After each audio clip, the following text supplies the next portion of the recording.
Bismillahirrahmanirrahim. Assalamualaikum warahmatullahi wabarakatuh. Salam pramuka. Baiklah anak-anak, dalam kesempatan kali ini Bapak akan memberikan materi pembelajaran tentang kepramukaan.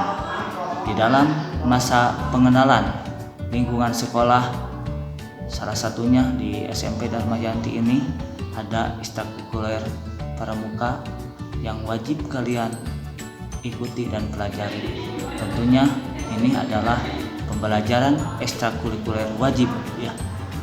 Dan tentunya kalian ada yang telah mengenal pramuka sebelumnya di masa kalian SD ya. Dan pramuka itu adalah praja muda, karena yang artinya adalah seorang pemuda yang suka berkarya. Dan di SMP Dharma Yanti ini ada ekstrakurikuler wajib pramuka, dan Bapak adalah seorang pembina di SMP Dharma Yanti, yaitu pembina pramuka ya. Mungkin untuk lebih jelasnya berbicara tentang pramuka. Pramuka adalah suatu organisasi kepanduan yang diperkenalkan oleh Bapak Kepanduan yang terkenal kita ketahui, yaitu Baden Powell. Beliau adalah orang London ya, orang Inggris, membawa organisasi kepanduan ke Indonesia.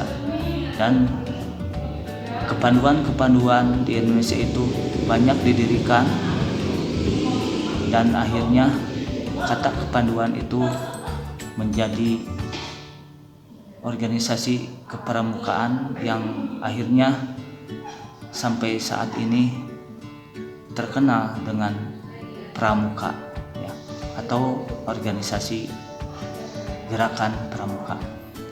Organisasi gerakan kepramukaan itu sendiri, gerakan pramuka adalah organisasinya, kalau pramuka adalah anggota gerakan pramukanya, dan kepramukaan adalah suatu ilmunya. Jadi anggota pramuka yang mempelajari kepramukaan disebut kepramukaan.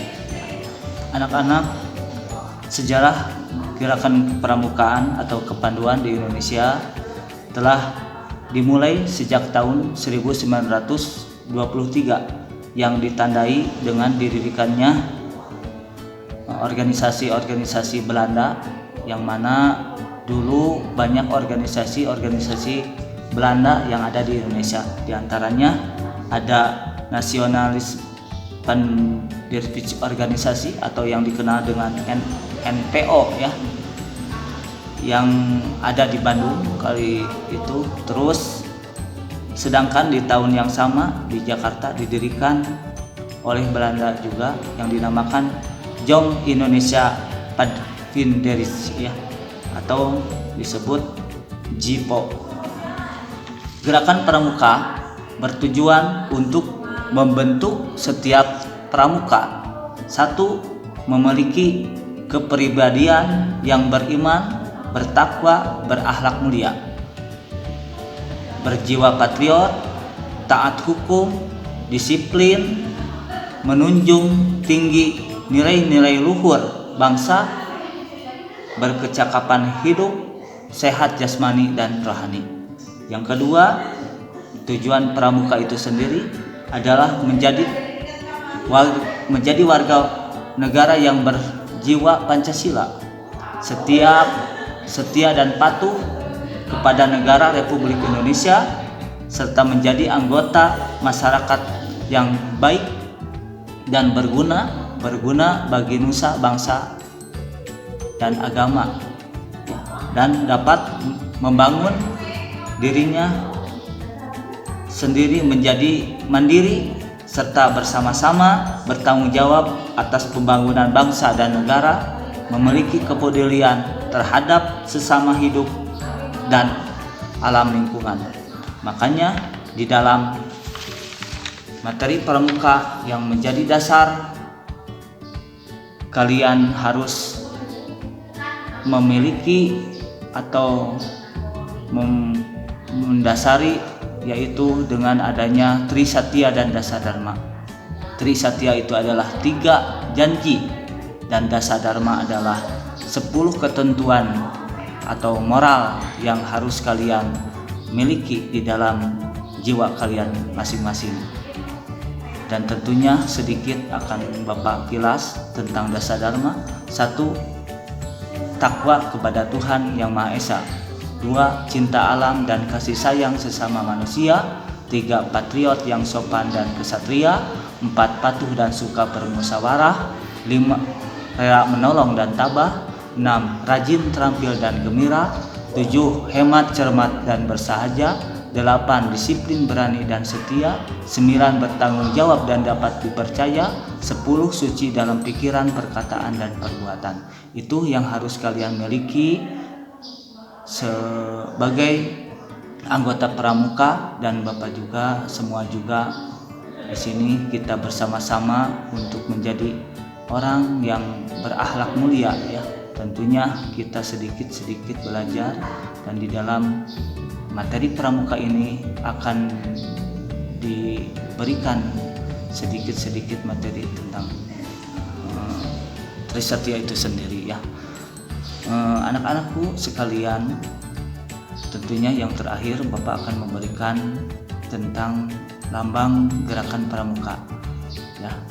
Dan seperti ini lambang gerakan pramuka adalah silhaut tunas kelapa ya.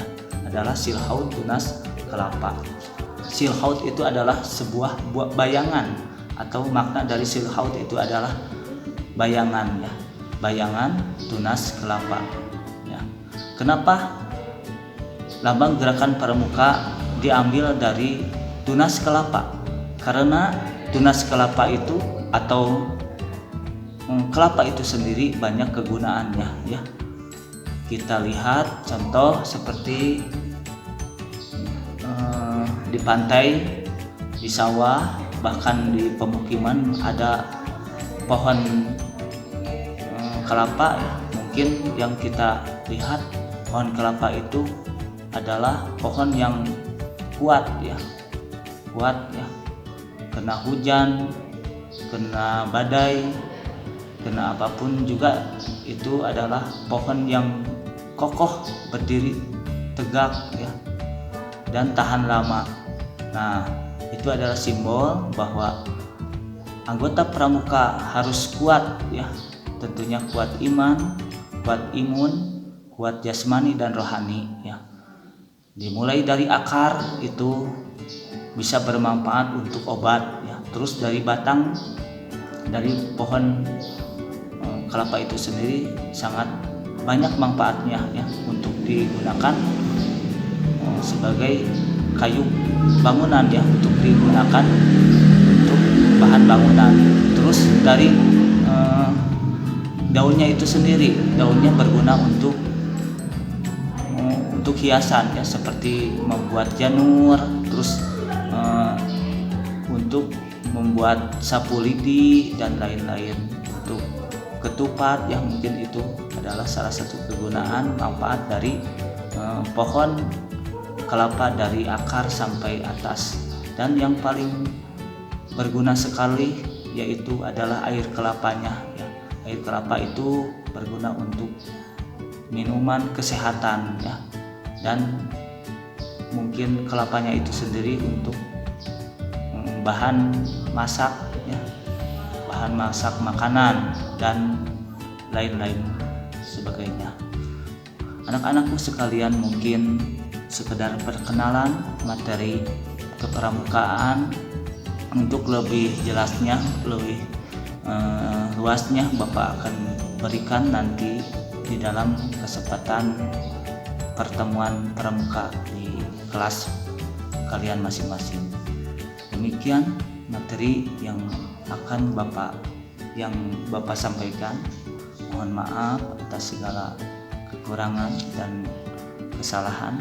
Mungkin lebih jelasnya, lebih detailnya nanti akan Bapak jelaskan di kelas kalian masing-masing. Wabillahi taufiq wal hidayah. Assalamualaikum warahmatullahi wabarakatuh. Salam Pramuka.